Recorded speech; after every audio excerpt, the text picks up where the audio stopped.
আমার এলাকাবাসীকে পরিষ্কারভাবে বলেছি যে নির্বাচন সুষ্ঠু হবে এবং নির্বাচন কমিশন এর যারা কর্মকর্তা তারা আমাকে আশ্বস্ত করেছেন যে নির্বাচন সুষ্ঠু হবে।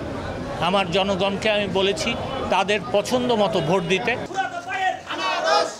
মুরাদ হোসেন কি দলীয় নাকি তার সমর্থিত চেয়ারম্যান প্রার্থী এ নিয়ে চলা আলোচনার মধ্যেই হাঁটি ভাঙলেন আইনমন্ত্রী আনিসুল হক। স্পষ্ট করলেন উপজেলা ভোটের সমর্থন নিয়ে তার অবস্থান।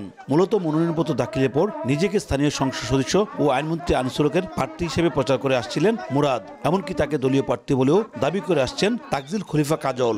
তবে আইনমন্ত্রীর বক্তব্যের পর পরিষ্কার হয়েছে দলের সমর্থন, স্বস্তি ফিরেছে ভোটারদের। আমরাও চাই অংশগ্রহণমূলক নির্বাচন হোক। আমি চাই যে আখাউড়াতে সুন্দর সুষ্ঠুভাবে একটা নির্বাচন হোক। আমার ভোটটা আমার পছন্দের লোককে আমি প্রয়োগ করতে পারি। যদিও থামিনি আখাউড়া পৌরসভার মেয়র কাজল এবং তার অনুসারীদের অপপ্রচার। ভোটের মাঠে প্রচারণা আনাসে মুরাদকে আওয়ামী লীগের প্রার্থী দাবি করে ভোট চাইছেন তারা। মন্ত্রীর বক্তব্যকেও ভিন্নভাবে উপস্থাপন করছেন তারা। অবশ্য আইনমন্ত্রীর প্রতি সাধারণ মানুষের আস্থা থাকায় মেয়র ও মুরাদের সমর্থকদের অপপ্রচার কাজে লাগবে না বলে আশা প্রকাশ করেন ঘোড়া প্রতীকের চেয়ারম্যান প্রার্থী মনির হোসেন। দেশের 1 নম্বর গ্লুকোজ প্রাইস গ্লুকোম্যাক্স ডি একই এনার্জিতে এলো নতুন প্যাকে। সম্মানিত মেয়র সাহেব, ওনাদের যে কথাবার্তা বা যে ধরনের পরিকল্পনা ছিল মানুষকে যে ধরনের ভুল বুঝাইতো সেই ব্যাপারে মানুষের চোখ খুলে গেছে মাননীয় মন্ত্রী মহোদয়ের কথার উপরে। ভোটের দিন যেন ভোটটা সুষ্ঠুভাবে দিতে পারে এবং তার রেজাল্টটা যেন সুন্দরভাবে উপস্থাপন হয়। এদিকে শুধু চেয়ারম্যান প্রার্থীর পক্ষেই প্রভাব খাটানো ভোটারদের হুমকি ও অপপ্রচার করেই থামছেন না মেয়র কাজল। ভাইস চেয়ারম্যান পদেও নিজের প্রভাব দেখাতে মরিয়া তিনি।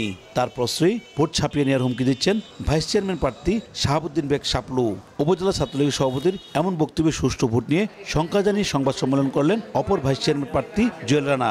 প্রতিপক্ষ প্রার্থী হচ্ছেন শাহাবুদ্দিন বেগ শাপলু, বাংলাদেশ ছাত্রলীগ আখাউড়া উপজেলা শাখার সভাপতি। হুমকি দিচ্ছেন আমার সাবধানে থাকবেন। আখাউড়া উপজেলায় চেয়ারম্যান পদে 3 জন, ভাইস চেয়ারম্যান পদে 4 জন ও নারী ভাইস চেয়ারম্যান পদে 3 জন প্রার্থী প্রতিনিধিত্ব করছেন। উপজেলায় 46টি কেন্দ্রে মোট ভোটার সংখ্যা 1,27,870 জন। উজ্জ্বল চক্রবর্তী, সময় সংবাদ, ব্রাহ্মণবাড়িয়া।